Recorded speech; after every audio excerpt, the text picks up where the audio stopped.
This is More Than Therapy podcast. More than therapy. This is More Than Therapy. More Than Therapy podcast. This is More Than Therapy. More Than Therapy podcast. This is More Than Therapy podcast.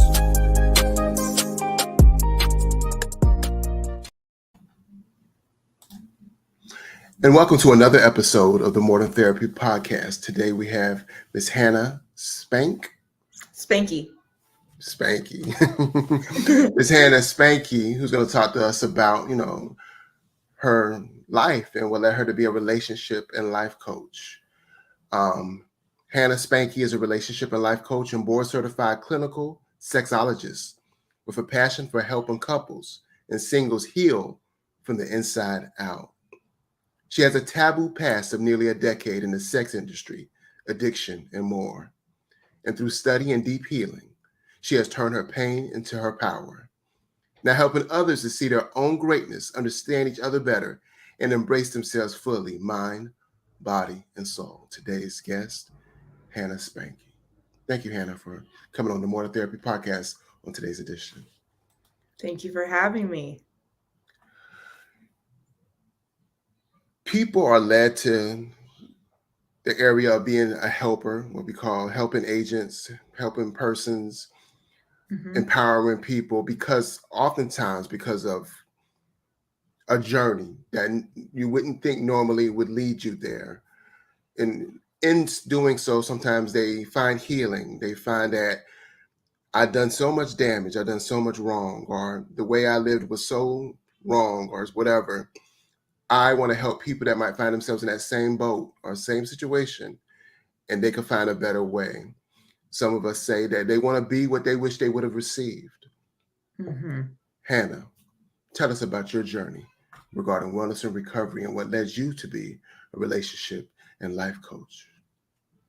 Yeah, thank you for that. So, it's been a crazy journey, and exactly what you just said, it was something that when I think about it now and I really reflect on like my whole entire life, the interest in just relationships, human connection, sex, all of it was always present, but it was always something that was a dysfunctional outlet rather than something that was positive.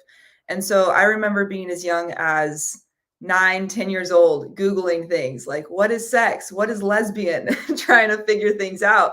And I, for half a second, thought that I would pursue a career in traditional sex therapy. And then I realized that there was just something that kind of turned me off to it. I felt like it was very much like kind of being put in a box because I had to jump through this hoop, that hoop, and then practice in a very specific way under a state board, all of that type of stuff. And so I strayed away.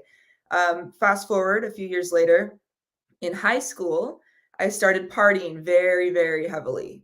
I was about 12 or 13 when I got drunk for the first time, and it really just never slowed down from there. By the time I quit drinking 10 years later, which is almost 3 years ago now, I was drinking like a 12-pack for breakfast, kind of alcoholic. Like it was very, very severe, you could say, and nobody knew about it. Like it was to the point where I was hauled up in my house, drinking by myself, and just so buried in the shame of that.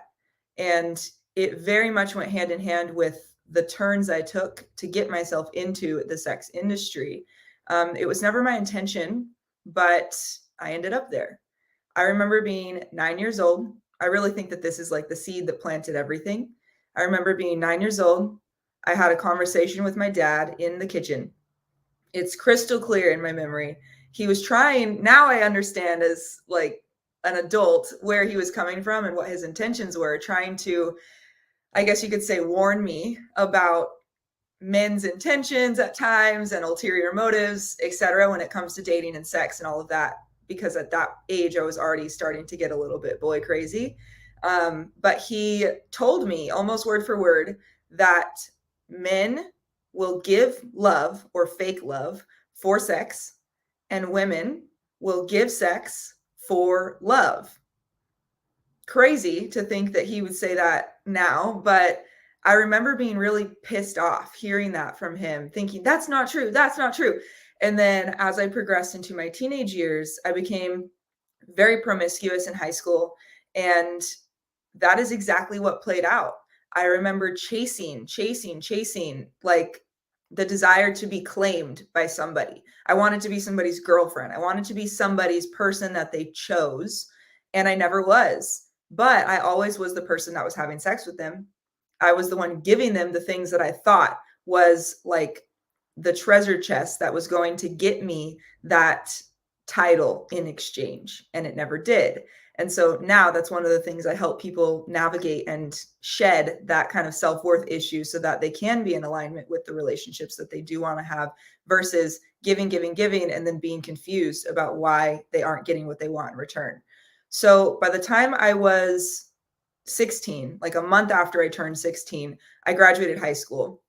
2 years ahead of time. I was always very good at school, but I always had a problem with authority when it came to the dress code, attendance, that kind of stuff. And so I was trying to get out of there as fast as possible. And I wanted to go straight into college. And that's what I did. But in doing so, I had a lot of problems with my dad growing up. I ended up separating from him and moving in with my mom, who had been out of the picture since I was young, but came back around when I was in high school. She was very, very poor, very low income. We lived very poverty lifestyle in a trailer park. And she was still at that time struggling with a very severe meth addiction. And so you could say it was not an ideal circumstance for me to choose to go live there. But I did because it gave me a sense of freedom that I was always fighting for with my dad's under his household. And so in that place that I was at with my mom, I started noticing things that she would do. She would say, oh, I don't have the money for that thing, but I can go get it. And she would leave, she would go see so-and-so, come back and have money. And so, I wasn't stupid. I understood that something was going on there. She wasn't cleaning people's houses, and so I think that kind of solidified, starting with that weird conversation with my dad when I was young, and then that being modeled for me throughout my teenage years.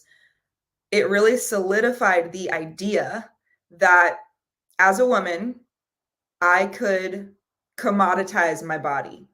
It taught me that I could do that. And so at 16, right before graduation, I was going to go on my very last school trip to Disneyland. This was years ago when Craigslist Personals was still a thing.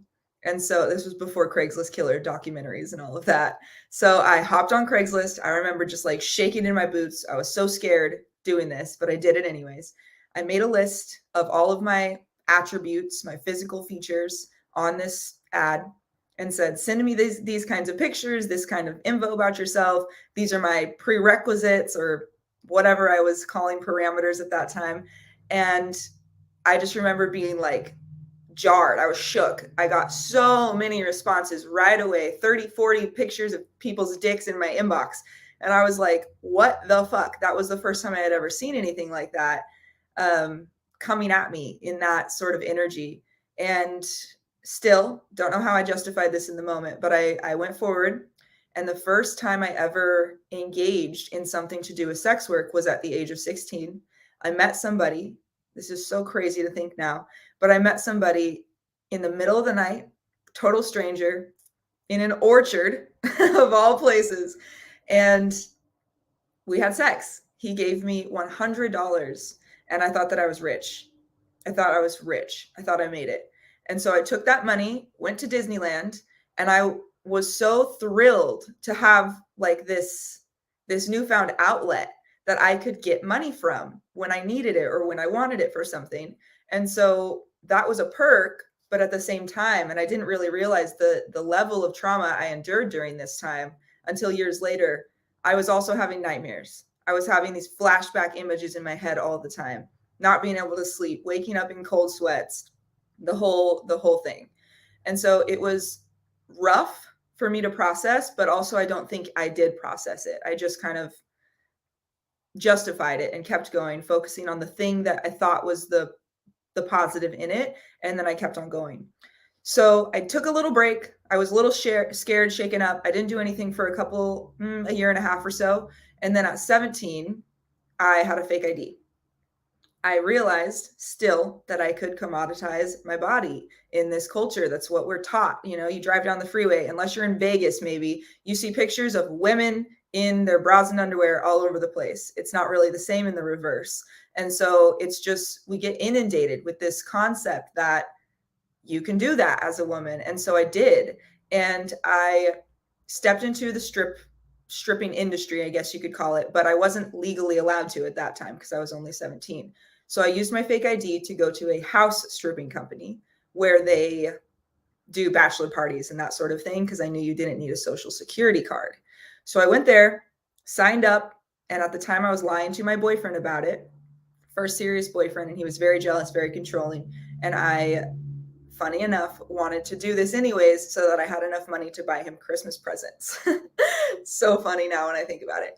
But I did a couple stripping adventures, you could call it, and I had a very similar experience to that first time through the Craigslist ad, where it was like this weird high. I felt really good, but at the same time, there was trauma that was just boiling under the surface and I didn't realize it. I was having these like flash memories, these nightmare type of things about all of the boundaries that were being crossed during those experiences. Took another little break due to the relationship I was in. And then after I left that relationship at 19, I stepped into the strip club, like an actual club, full time. And I did that for 3+ years. In that environment, honestly, in my 7.5 years of dabbling in and out and then fully diving into this industry, all the way from stripping to camming to prostitution to escorting, whatever you want to call it. And I even did a little bit of porn in Vegas for a very, very brief time. Horrific experience. I'll talk about that in a bit. But in all of that, I would say the most traumatic was the strip club, because it is such a dense, negative environment on both sides, the girls that you work with and the men that are there. It's just very, very unhealthy. And so I wanted to get out of the environment, but I didn't really know how to do anything else that could replace that amount of income. You know, I couldn't go get a job as a waitress and feel satisfied because I was making a ridiculous amount of money that just didn't add up to my skill set, to my education. And so it was very, very hard to want to leave it, even though I was killing myself on the inside and I was starting to become aware of it. And so in the very beginning, I was really strict. This is all I do. I'm just a stripper. I don't do anything else. And then that started to get looser. I started to have flimsy, porous boundaries with myself. And I would do a little bit of this, a little bit of that for extra money.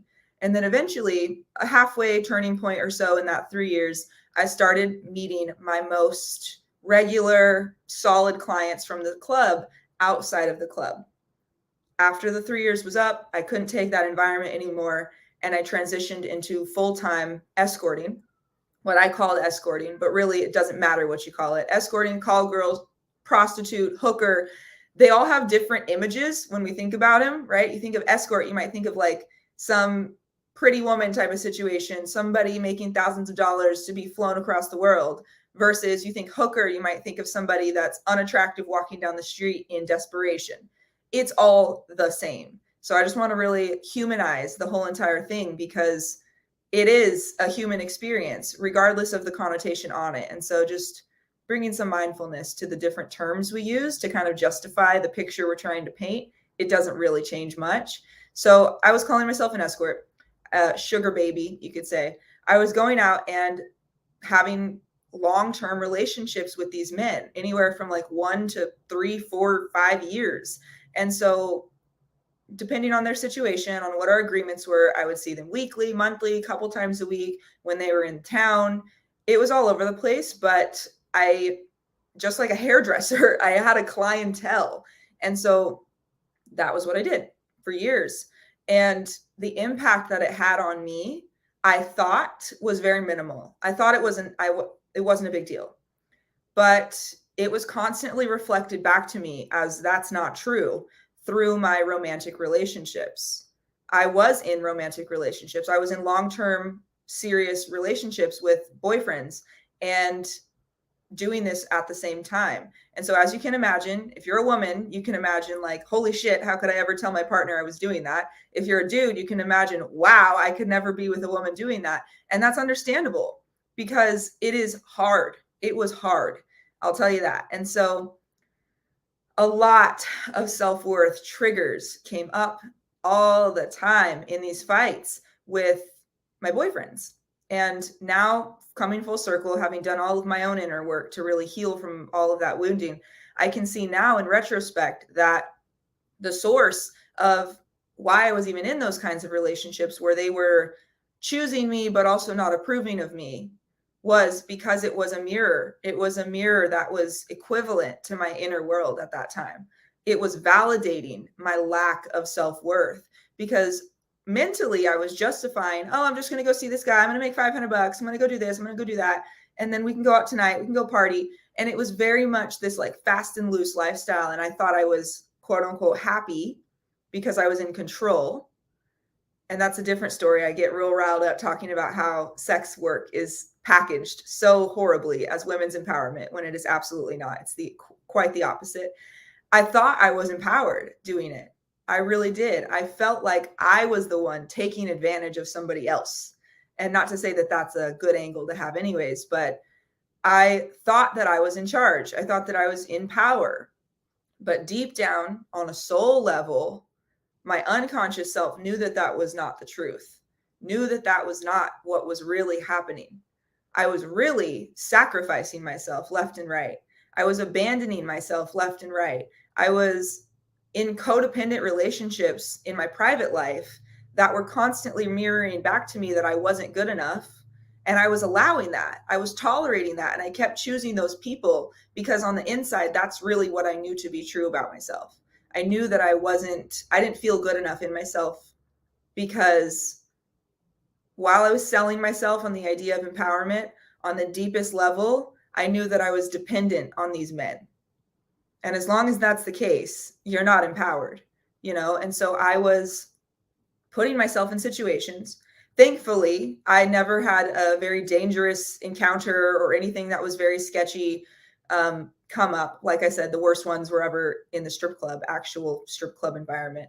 But my personal clientele at that time was decent, you could say. And so I never had any harm done to me physically, but mentally, emotionally, it took me a long time to wake up to the truth of the harm that I was indulging in and creating for myself by participating in that. And so that went very hand in hand with my addictions: cigarettes, alcohol, marijuana. Because of my mom's addictions growing up, I never went past those, I guess you could say, like socially normal ones, little smoking pot, a little bit of drinking alcohol, but I went all the way into those ones. How did you overcome your alcohol, cigarette, cannabis addictions? So I believe that I overcame my alcohol. Well, the alcohol and cigarettes, they were married for me. They went together. And so those ones came together and they went together. And then cannabis was a little bit of a different story, which I'll talk about. But I think I overcame them very much simultaneously with overcoming my addiction to this sex work lifestyle that I was living. I was addicted on some emotional level to the validation that I was getting in the moment. It was like a hit of dopamine, a hit of approval from these men, from their money they were giving me, whatever it was that the angle I could grab onto that felt good enough to do it one more time, like gambling. You know, you just, one more time, it's going to be the one more time, it's going to be it. And so on the inside, like I said, there was a reality that was brewing that was not healthy, not happy, not good enough, not worthy. But on the external, I wasn't believing that. And so in order to balance that disconnect, that very cognitive dissonance, I was drowning myself in alcohol, smoking cigarettes, because that was the thing to do when you were out partying. And when I started to wake up, which happened through my last serious relationship before the one that I am in now, I started to wake up to the impact that these choices I was making were having on me and on the partner at the time. It was heartbreaking again and again and again and again. And I started to become more conscious of what I was doing. I started to have more self-awareness and, you could say, willingness to face what was really happening instead of painting it in glitter and calling it good.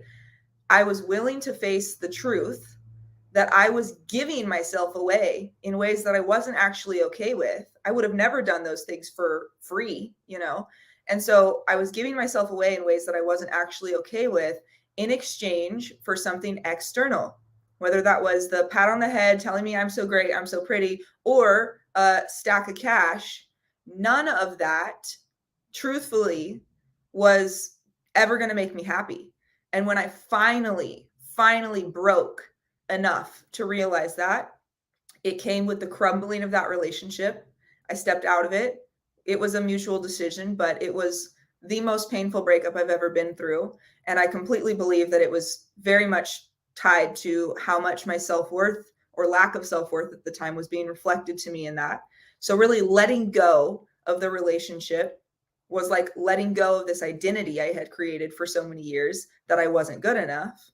And now I was standing on my own and I had to believe that something different for myself. That was real empowerment at the time, and it was hard.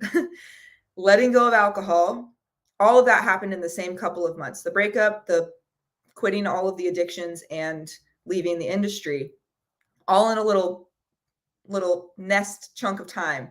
And so it was really heavy for a few months, and it took such a big toll on me. But it was the first time that I was ever actually facing my emotions. I was feeling them fully. I was like allowing myself to break open, allowing my heart to crack open in feeling all of the pain that I had cultivated over the years through addictions to all of these substances to numb myself out so that I could keep justifying it, what I was doing. The attachments that I had created to the men in my life, particularly that relationship, so that I could justify that I was never going to be good enough, and letting go of what I had known and created to be my only source of livelihood at that time. That was scary as hell. And so I knew I wanted to help people. I knew I wanted to help. I always did. And I knew that I always had an affinity for that type of thing, helping people with their relationships, with their self-awareness, with their sex, all of that kind of stuff. And looking back on it, that is what I was doing with many of these sugar daddy type men. They were paying me for the physical interaction, of course, but it was more than that. They enjoyed my company because I was giving them the validation and the listening ear and the empathy and all of these things that they were not getting other places most of the time from their marriages. And so when I finally took the leap into starting my coaching a few years ago, 4 years ago or so, the very first target audience and program I had created was for divorced men over the age of 40 who had failed so many times in love and didn't want to do it again, realizing that time was no longer on their side. They wanted to learn how to do it differently. And that was the audience I went for immediately because that was who I understood. That was my clientele, you know? And so I had a very unique and intimate understanding of why their relationships were failing. Why were they not able to tell their wife how they were feeling? Why were they not able to ask for what they needed in a relationship? Why were they paying strippers and prostitutes to fill those voids and then having to keep coming back and coming back and coming back because it was never real satisfaction? I understood all of that to the core. And so for the first year or so of my business, that was who I helped. But I knew ultimately I wanted to help couples. So I started with men, moved my way into women. Once I had done enough healing of my own to feel competent in leading women through their own self-worth journey. And that's what I did. I absolutely fell in love with women all over again because with my mom leaving when I was 5 years old, I had a major wound around feminine connection and feminine relationships. I was the girl that would always say, oh, I like guys better. Guys are just easier. Guys are easier to understand, when that's not true. It was because I was speaking from my wounds of I don't feel safe and comfortable with other women. And so as I healed those parts of myself, a lot of deep inner work, a lot of self-reflection, a lot of facing the hard shit, then I stepped into that work built my comfort zone, built my foundation around supporting women in that deep work and being the leader there. And then I tied it all together. And for the last few years, I've been working with men, women, both separately, individuals. I don't just work with couples, singles too. But ultimately, working with couples was my goal. And then in November of last year, I graduated a 2+ year program, completing my clinical sexology certification through the board. And so now I get to help people really understand why their relationships are not the way they want them to be, because truly that's the first step, is the willingness to get that new awareness, to see the patterns that you yourself have been creating. That was my biggest leap forward from these addictions, from the habits, from the lifestyle, was the willingness to see how I was creating it, stepping over the line from the victim mindset of like, oh, these men are doing this boyfriend is doing that. It wasn't ever them. It was me. I was the one that signed up for it every single day. And so I really am careful when I talk about that, because I've gotten some, TikTok's a crazy place. I've gotten some wild comments on TikTok of people saying that it's victim shaming, victim blaming, blah, blah. And that's not true. There's a difference between acknowledging that somebody can be victimized, absolutely true, and somebody choosing to be a victim in their own mindset and inner experience. And so that's what I'm speaking to, the mindset around what's going on in your life, the perspective you're seeing your life through. I finally stepped over that line and was willing to be truly empowered, no longer victim living cloaked in fake empowerment. And with all of that personal transformation, really like Phoenix rising from the ashes type of stuff, I took everything I learned and lived through into my profession, which is what I do now. And in the last 4 years, I've done plenty of other certifications and studies and emotionally focused couples therapy and Gottman method couples therapy and all of these other things and pieces. And a lot of what I focus on now is helping people heal. And why I said from the inside out in the intro is because I had such a crazy over identified identity with my body as a woman, with my sexuality.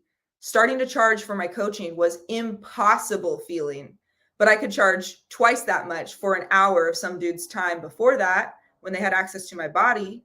But somebody having access to my mind, my heart, my soul, pouring into them for 3 months at a time, that was impossible for me in the beginning. And so building that bridge, crossing that bridge, I really started to understand how important it is that we have a healthy, grounded relationship with our own bodies, in ourselves, because that's where all the wisdom we need lives. That's where everything we need lives. That's where our intuition lives. And so that is what I help people do, really anchor in to the truth of their body and peel away the layers of trauma that they may have identified with throughout their entire lives, as I did. There's no right or wrong about it. But the truth, capital T truth, is that it doesn't have to be that way. You don't have to be the things you went through, and so having forged myself through that fire, that's now what I'm very passionate about helping people do for themselves. Indeed, indeed. Thank you for sharing your story, Ms. Hannah Spanke. Regarding the transition, I'm glad you brought that point, transitioning from one lifestyle to another, and then how you have to adhere to a higher standard of living in many ways, and get recertified and get CEUs, and people don't understand why you have to charge this much because of what you're covering. You're covering the education, you're covering the recertification, you're covering the professional standard in which you get to. It's funny, you'll pay this amount of money for this thing that in many ways will hurt you, but when it comes to you helping yourself and getting better, you're more hesitant to pay it. I know people that have a sliding scale as low as $50, and people are like, "Oh, I can't afford that." But then I see them 2 weeks later at a restaurant that easily costs $87 a plate, or get their nails done, which costs $40 down the street, or get their hair done, or whatever they're going to do to spend money. Won't spend money to go to the gym because it costs $40 a month, whatever. but yet they'll constantly eat out. Every lunch they're going to a restaurant where they spend no less than $15. In a week, you already spent more than what you needed to do to address your wellness. Yep. We live in some Yeah. very, very interesting time. That is a real strong transition from where you were to where you're at. How do you address your wellness regarding such a transition and just you being? Because when we help and we pour so much into other people, oftentimes we don't really get poured into to reciprocate. Yeah. So I really, really, truly make it a point to invest in every single part of myself. I have the most holistic approach when it comes to my clients, mind, body, soul. That's why I say all the time, because just like we've heard in like maybe football movies or something, the team is only as strong as the weakest link. You are only as strong as your weakest link. And so if you're studying and you're in the books all day long and you're meditating on a mountain all the time, but you are eating like shit and treating your body like crap, then that's not a holistic approach. Something will be failing at some point. And so the way I maintain my integrity with the work that I do is I invest in all of those parts. And so I have a very, very strong meditation practice. My spirituality is I would say my top priority, so that I can stay grounded, connected to the earth, connected to my divine connection, and staying tapped into my own intuition, my own wisdom, and asking for that guidance every single day. So that's number one.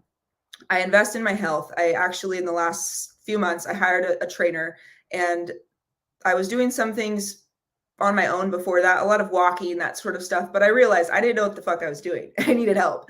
And so I hired a trainer. And now I do weight training 6 days a week. I have a very clean diet at this point. In the past, that was absolutely not true. It was like what you said, just, oh, I want this thing, I'm going to go buy that thing, even though I'm putting it on a credit card, even though I know I shouldn't be eating this. And it was just this mindless living. And so now mindfully, I am living my life as mindful as possible. So my spirituality is number one. My physical fitness has become another top priority. I mean, I just hit a leg workout downstairs before hopping on this call, because I know now that everything is frequency. And when we are not investing in making ourselves be at that frequency we want to live at every single day through our mind, our body, and our spiritual actions, then we can't be surprised when our life doesn't reflect the frequency we want to see, And so that's my physical side of things. And then mentally, I also have a coach for that. And I definitely get the support there. I work with a lot of different spiritual healers, and a big piece with the feminine healing for me personally is really, really investing and relearning how to lean on my friendships and actually use them as the support that they are, versus in the past telling myself the story that I had to do it all alone. And so mind, body, spirit, that is my focus every single day, checking every single one of those boxes.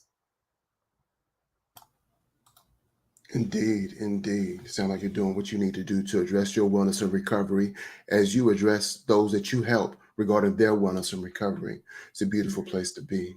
Thank you for sharing. Thank you. So you're not just doing life coaching and relationship coaching, you have other ventures. Entire screen. Let's go to, oh my gosh, I'm messing up. The next thing, some things you have are, your website where you have you have your, information regarding your, where you're going. I mean, what you can do, what you can get is it's not optimal right now because you're doing some things in the background to put some other features on there. But the person can subscribe to your email list to get the updates. Yeah. So you can go to handyspanke.com and you can see all these. You can see how to get in contact or get on the mailing list so you don't miss out on informational updates regarding the things that she's doing. One of the things you're doing is also you have a retreat coming out, and I think that is amazing. I have a friend who does retreats, and some of those retreats that she does for couples and things like that are absolutely amazing regarding people's healing. And this year, tell us about your retreat. Oh, so excited. I'm so excited about this upcoming retreat. So I'm hosting a couples retreat, and I want to be very clear. What I mean by couples is all couples, straight couples, gay couples, lesbian couples, all are invited. And I also feel open to inviting like a pair of best friends who are willing to do the work together, even if they don't want to bang each other. I'm open for that as well. And so it's an all-inclusive couples retreat hosted on the Big Island of Hawaii this year in May, the end of May, May 18th to the 23rd. There are only 4 spaces available, 4 couples, 4 duos. And I did that very intentionally so that we can go as deep as possible and maintain the intimacy between the entire group the entire time. So we're going to be doing a lot of stuff, a lot of really, really fun stuff, as well as a lot of the deep inner work. And we're going to really balance it out every single day. And so everything is included other than your flight to get there, basically. And so some of the trips we're going to do a Volcano National Park trip. We can go multiple times a day because it's literally in the backyard of the house that's going to be hosting us. It's currently erupting right now, so I hope it won't be once we get there.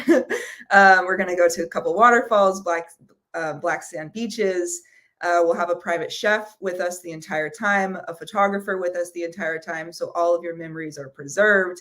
And my intention with the retreat is to really allow couples to reconnect, to understand each other on a deeper level than they ever have before, whether they're newly together or been together for 25 years. This is something that's designed to reignite the reason why you came together in the first place and have you feel really fortified and reinforced in that relationship going forward, leaving the retreat knowing that you have the confidence to maintain that spark for as long as you want. So I'm very much looking forward to this. Especially the private chef part.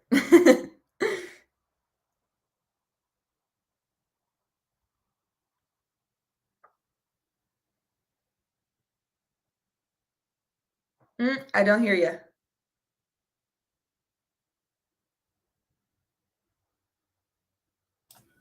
And then earlier you talked about, your TikTok ventures, and Yeah. I don't know how to navigate TikTok. I'm still learning the ropes, but you seem to have a good handle on it based on your conversations and your topics, and your topics seem very, very focused, and it looks like they get the job done regarding engagement and regarding to helping people, probably address topics that they normally wouldn't normally address. Or and it's funny how you have questions like, oh, I wish I knew more about that, and then boom, regarding things like this, it looks like you have a good point of access regarding information that they might have thought about, didn't know who to talk to about it, not even their best friend, because it's, like you said earlier, air quote, taboo. But why is Right. anything sexual? Why is anything taboo between 2 loving partners, right? Right. Yeah. So my TikTok and my Instagram are both just my first and last name at Hannah Spanke. You can see my TikTok is growing, 67,000 followers. I intend to keep that train going. But yeah, TikTok is a wild, wild, wild west kind of place. That's where all the bottom feeders of the world really hang out. So it's a rough place sometimes. But Instagram I would call Instagram like my home. That's where I really spend the most time and make the most content every day. So if you want to stay connected with me, that's the place to do it. Free content every single day. And I really like to stay connected to the people that are there.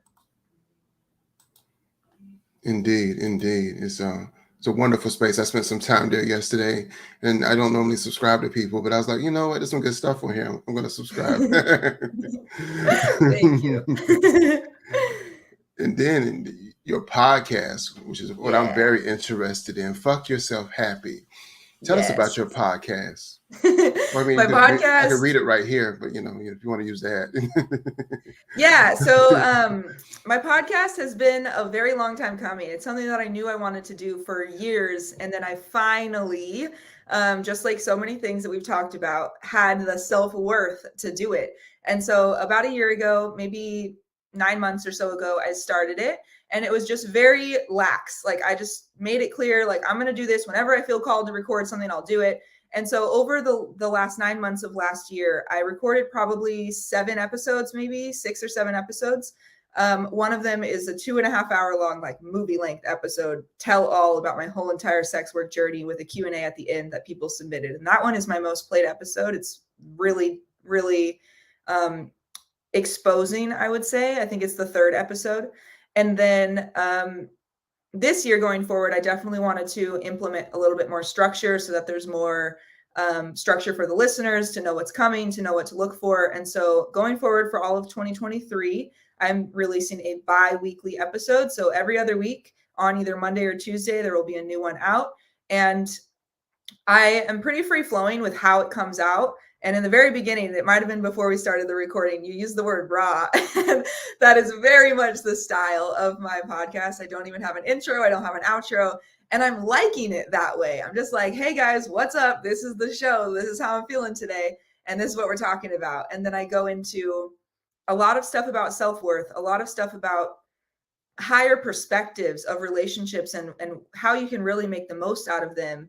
And the reason that Fuck Yourself Happy is the title that came to me is because in the last 2 years of my study of my clinical sexology journey, I really unlocked a lot of healing for myself personally through my sexuality. As you can imagine, that was a huge source of my trauma for so many years. And so I had a very dysfunctional, like lopsided relationship with it. And then relearning how to connect with my body in a way that like if you think about it, our sex, that's where we all come from, you know? And so that is our most potent life force energy. That is the energy of all creation. And so when we learn how to harness that and to use it for our own benefit, it can really truly be transformational to your whole life. And so that is kind of where that title came from, Fuck Yourself Happy, quite literally. And yeah, it's I would say my favorite outlet for creating content because it gets to be as raw as possible. Indeed, indeed. We're going to go to a commercial break and we'll be right back. I can't breathe. I have migraines, numbness, weight loss. I live with it every day. The illness that I'm suffering from is an anxiety disorder, and it deserves to be treated like any other illness. But it's not.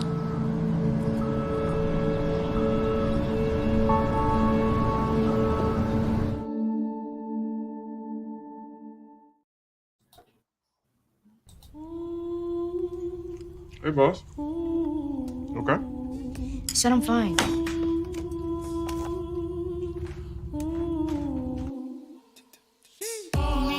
See you in the morning with the frosted Superman, but it wasn't on it, and we lost it. You can talk to me.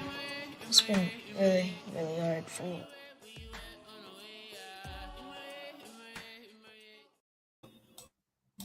All right. And welcome back to the More Than Therapy podcast. Hannah, thank you for coming on the show this lovely, beautiful day. Tell us, more about, how to get in contact with you and leave us with any words of transition as we move on, as we address our wellness and recovery regarding our sexuality and just our being a better person, by addressing some of the things our past highly controls or highly impacts our present or can. I know sometimes when a client transitions to me for therapy, they're like, I don't want to tell my story all over again. Well, your past may be impacting your present, but we don't even have to go there if you don't want to. How is that impacting you today? Mm-hmm. Yeah, thank you for that. So I would say the best way to get a hold of me is through Instagram. If you have a question or something personal, the DMs and Instagram is the place to go. If you're not on Instagram, you can always reach me at hannahspanke@gmail.com. Everything is my first and last name. With a name like Spanke, it's not always taken. It's never taken. So that's where you can reach me at everything. And if you are interested in the couples retreat, you can book your spot. You can save $222 off for early bird pricing if you're interested in grabbing your spot, one of the only 4 spots before February 1st. And so I would take advantage of that if you are interested because it will absolutely be selling out. And so that is hannahspanke.com/couples retreat Hawaii if you want to check it out. And there's also a link to that in my bio on Instagram at hannahspanke. So that's the best way to reach me, to stay in contact. And Fuck Yourself Happy is on Spotify, Anchor, Apple, any of the other podcast platforms you usually listen to.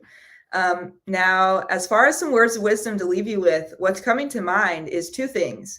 Number one, your past does not dictate your future. And I mean, it can have an impact on your future. It does have an impact on your future, but every single second is your future. And that's something I really like to bring to people's awareness. Like, the future starts right now, and right now, and right now, and right now. It is never not starting. And so when you really take that for what's the word? When you really believe that, and you really wake up to that truth that the future is not coming, the future is now, you can really take things into your own hands and decide in any moment. Like, you can wake up tomorrow on a random day in the middle of the day while you're eating lunch and decide to change your whole entire life. And nothing that you did up until that point has to have a say-so in what you decide to do going forward. And so if you don't know how to do the things that you want to do, because I know that that's really where most people get hung up, is they might have an idea of what they want, but they don't know how to achieve it. Get help. Ask for help. You know, this podcast is a fabulous outlet.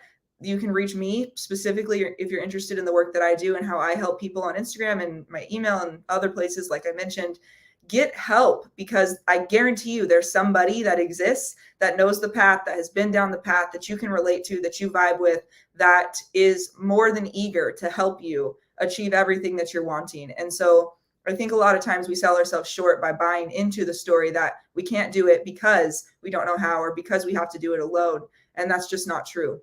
The future starts right now, and you can make it whatever you want it to be. Truly, the world is yours. And then the other piece that's coming to mind is just kind of on that same note, you are the creator of your life, you know? And so this is circling back to that victim mindset piece. Whatever you've been through, it could be moderate, it could be the most severe story in the world. You are the one that gets to heal. You are the one that gets to decide what tomorrow will be for you. You are the one. You are the one. That's the message, really, is that whatever your life will be, it's because of the choices that you are going to make. And so sometimes that can feel daunting. It can feel confronting because it feels like the world is on your shoulders. But when you step out from underneath that victim cloud and you realize, oh shit, the world is on my shoulders, and it's a different angle, a different perspective, you can really like light a fire under your own ass and feel empowered to achieve everything you want in this life, because you know that you are the one that's in charge of that, and nobody can ever take that away from you. Indeed, indeed. Thank you, Ms. Hannah Spanke, for your perspectives. If you haven't already, please subscribe to the More Than Therapy podcast, and you can do so by pushing play, subscribe, wherever you listen to your favorite podcasts. Be well and be great. And thank you once again, Ms. Hannah Spanke. Thank you for having me.